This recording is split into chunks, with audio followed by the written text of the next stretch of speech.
আপনারা দয়া করে এখানে থাকবেন। এখন এই মিটিং শুরু হবে। আমরা 3 জনে বক্তৃতা রাখবো এখানে 4 জনে। শুধু এখানে আপেল ভাই কিছু হবে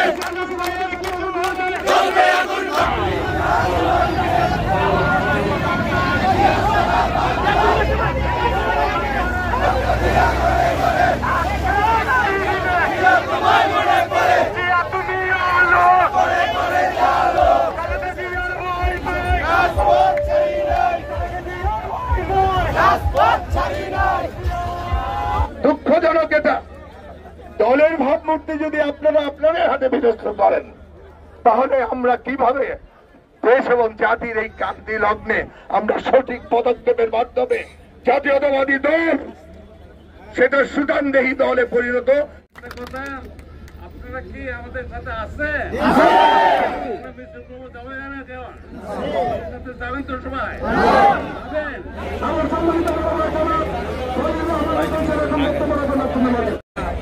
আপনারা দয়া করে এখানে থাকবেন। এখন এই মিটিং শুরু হবে। আমরা 3 জনে বক্তৃতা রাখবো এখানে 4 জনে।